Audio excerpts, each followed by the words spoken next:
welcome back to Rocky Mountain Prepper. I'm Bellum.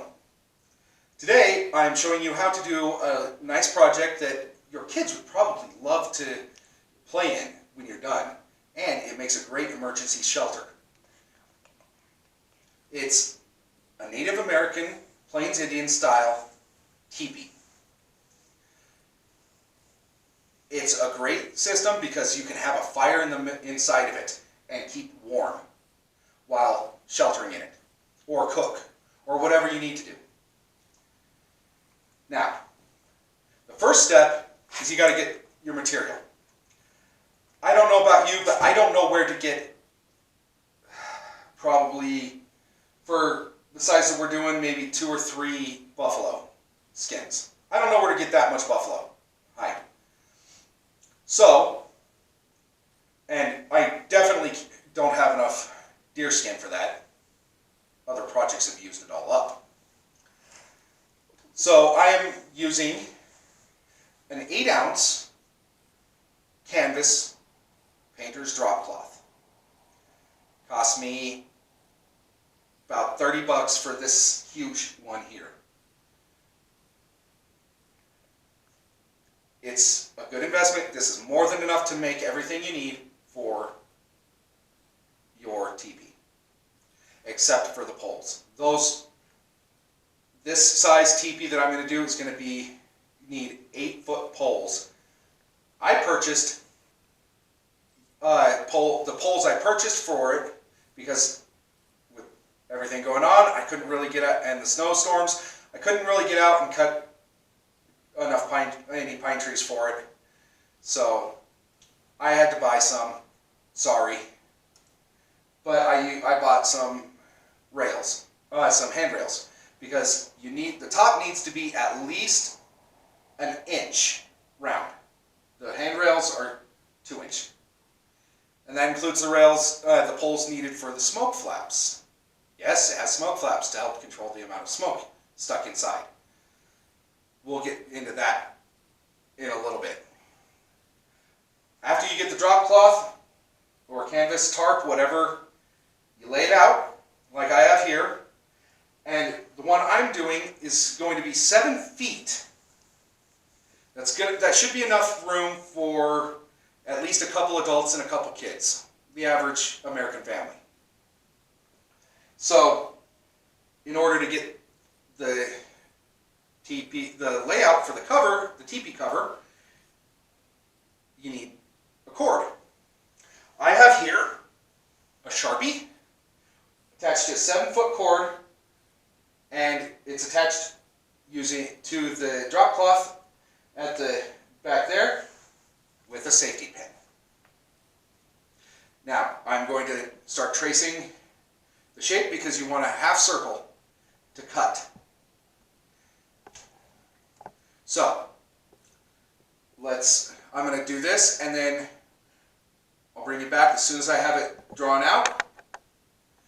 I'll start it first before we stop the filming, because I'm sure you don't want to see me marking it and then cutting it and doing what sewing necessary. I'll just show you the different parts as I lay them out and after they're cut and sewn on and stuff. So just so you can see how to do it, it's attached. You keep the line tight, and then this will draw a reasonably perfect arc. It won't be perfect, but who cares? It's your own personal teepee. Alright, I'll continue doing this, and we'll bring you back as soon as it's done being drawn out. Alright, to cut it, I'm going to be using what's called pinking shears. If you look, you can see it's got jagged teeth. Don't worry about zooming. It's got jagged teeth on it.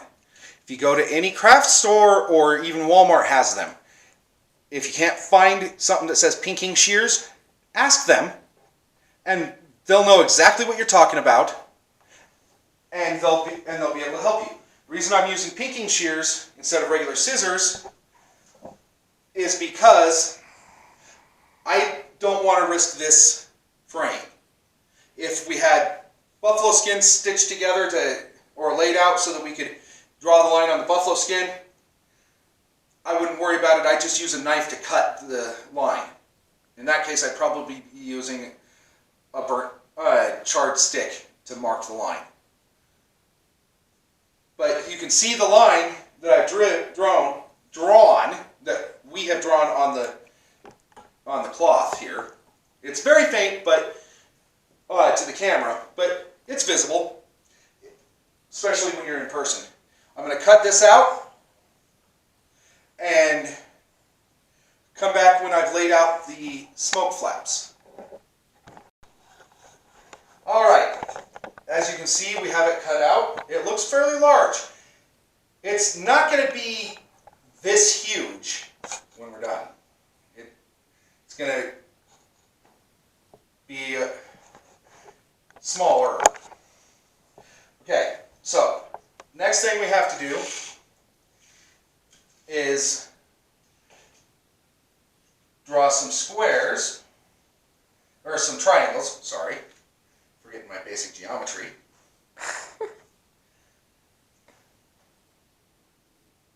And they need to be 6 inches by 6 inches. 2 of them.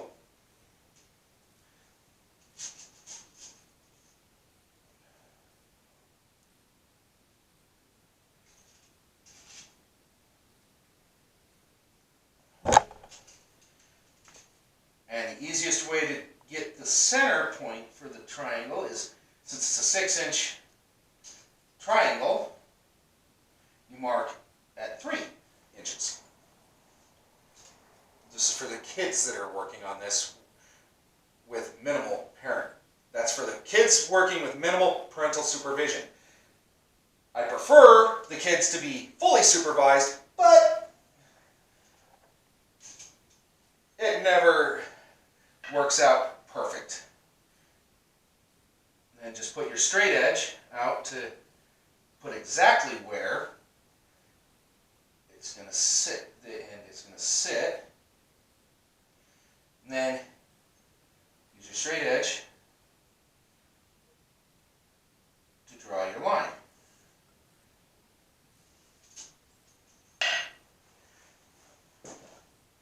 These are going to be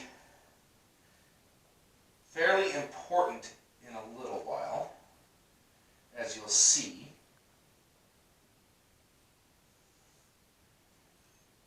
Because you will be using these triangles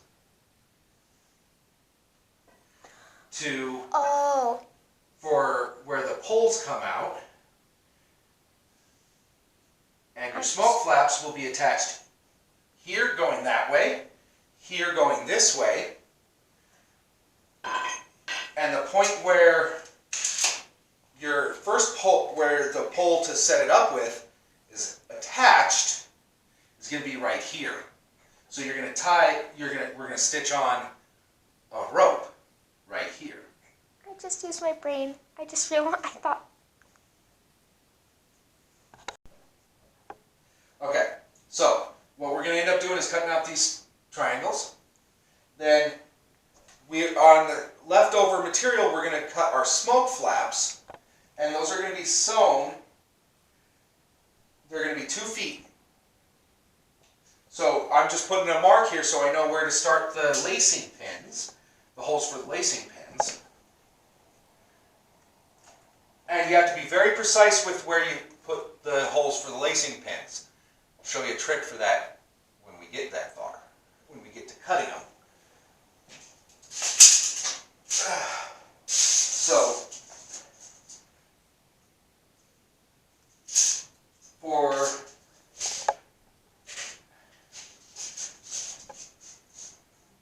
every 5 inches, we're going to put a hole, and then 1.5 to 2 inches, we're going to put another straight out from it,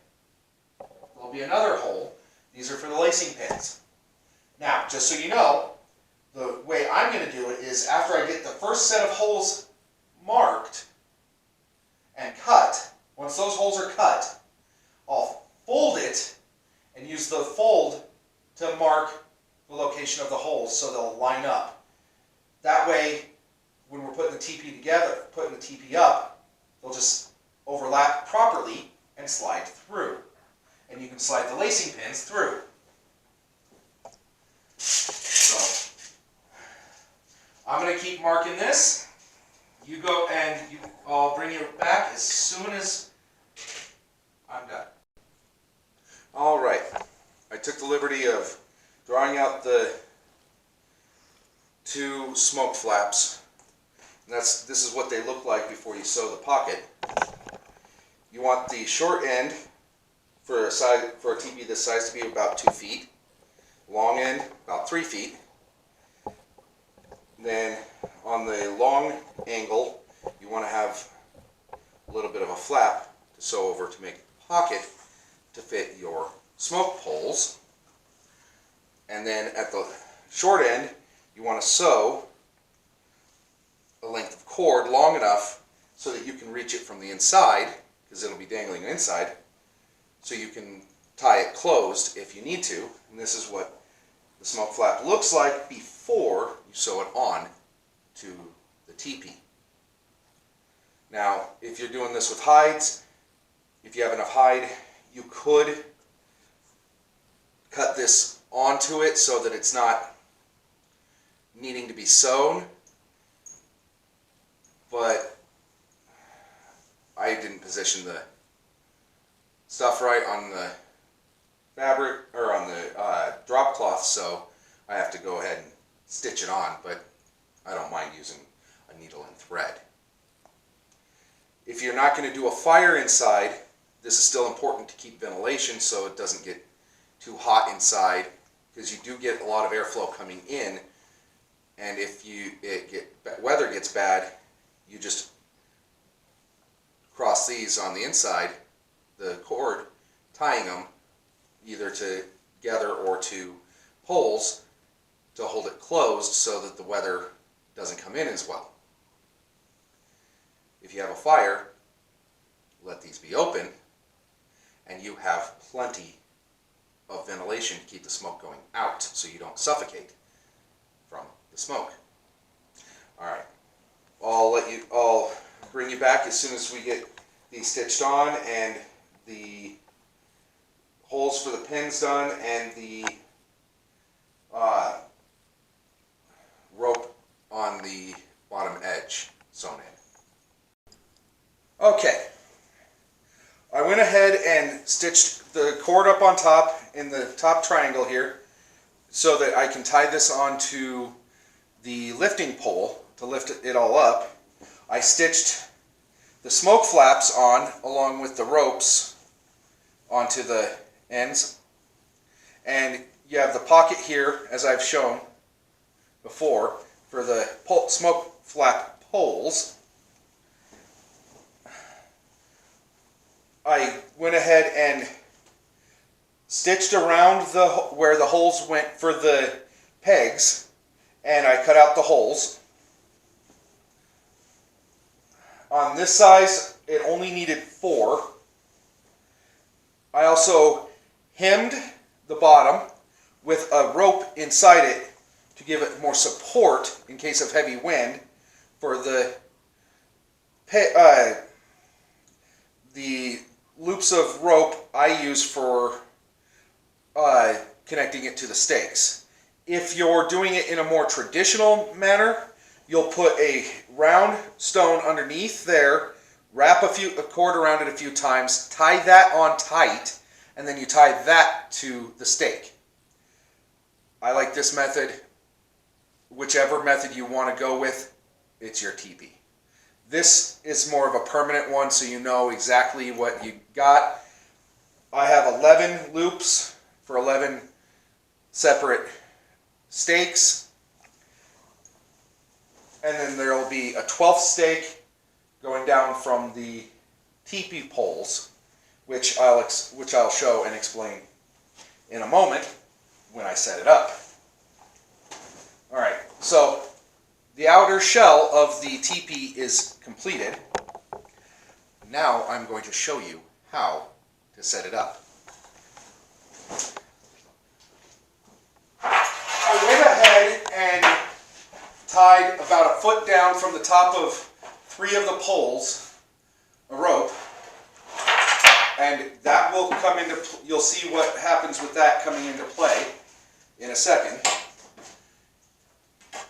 Raise it up to be a tripod, like this. This rope, you will wrap around the poles to secure them, and then it goes down and ties to the 12th stake on this one.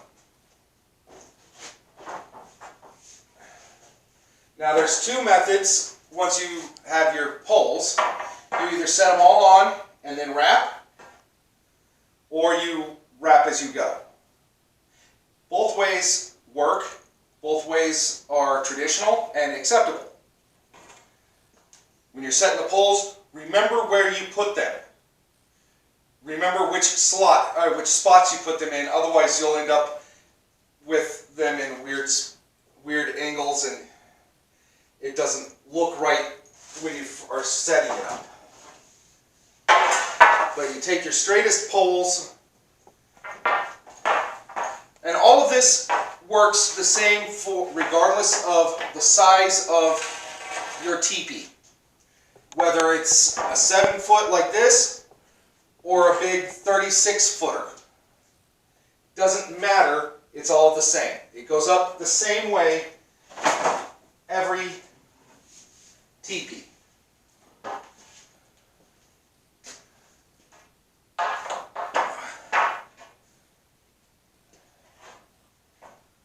Just make sure they're all pretty well even around it. Looks pretty good. We're going to be... And you can always adjust them after you get it tied on.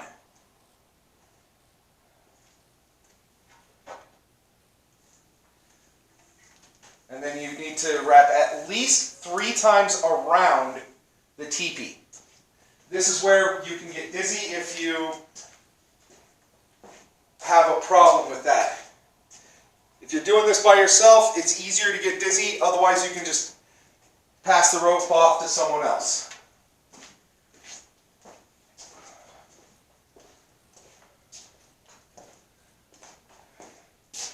This is number 3.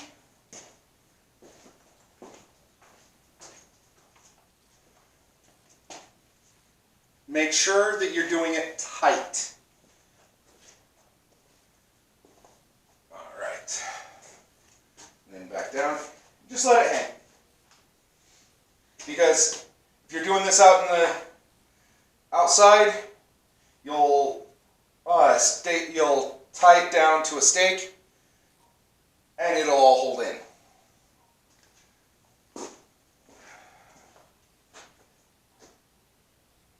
And I just oopsed. Alright, I just oopsed and I had to pull one of the poles out because I forgot that the 6th pole in this is the lifting pole. I don't edit much. I'll edit together as needed, but I don't take stuff out. If I oops, I show you that I oopsed. I'm only human after all. And if you think I'm more than human, well, you've got others you can ask. I can introduce you to my family. They'll tell you I am not more than human. So, this one you tie on about a foot down.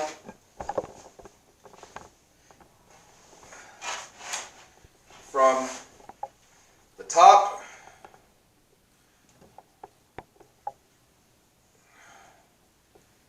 I like to make sure to wrap over the material to give it a little more grab. Just wrap around a couple times and knot it on. Now, the bigger the teepee, the heavier this is going to be and the harder it's going to be to put it up.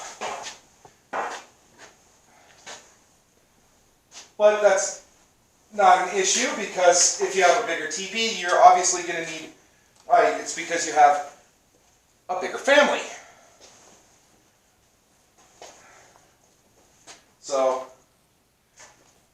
then you just, the reason I really like having the rope going around through the bottom is because then you can just grab the rope and walk it around, kind of tossing it up and on.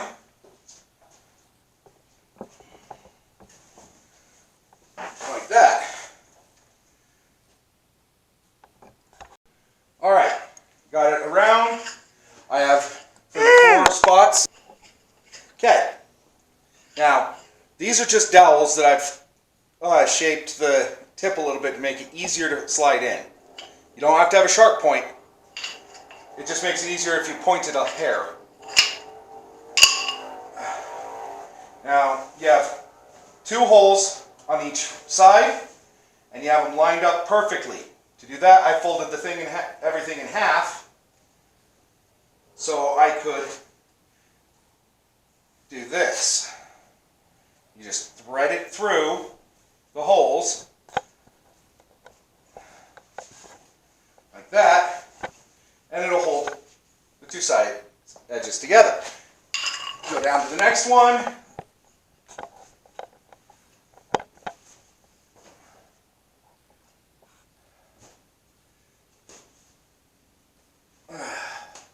Next time I do a teepee, I will use smaller pins, or a bigger teepee, so it doesn't look so awkward.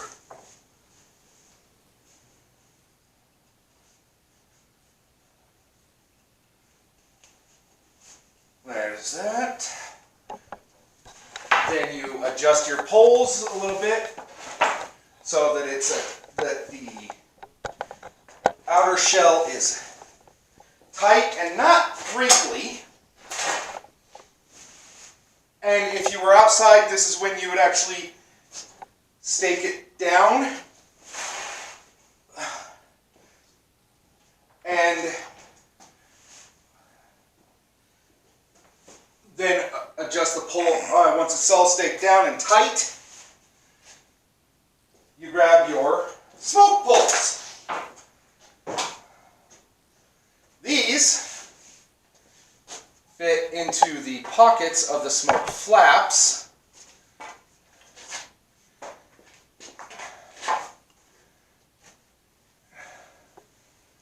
Like that. And the pole goes back behind to help hold it open. Now, different tribes did different things. Some had it going, the cords going in, some had them out. That's personal preference. If you want them in, you can pull it closed reasonably easily when the weather's bad without having to go out in bad weather.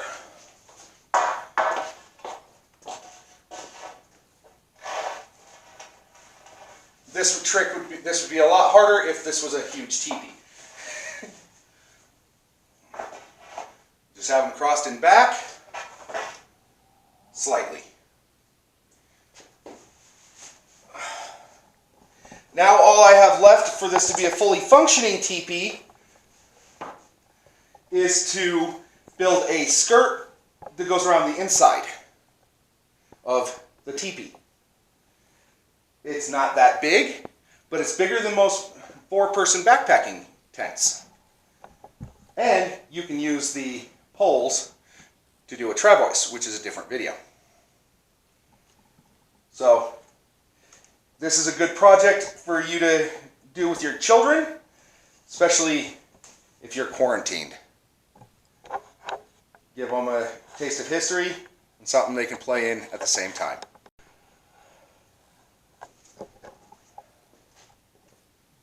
So, have fun with it. You can also paint these. Remember, as always, don't forget to like, share, and subscribe. And as always, good luck, and God bless all of you.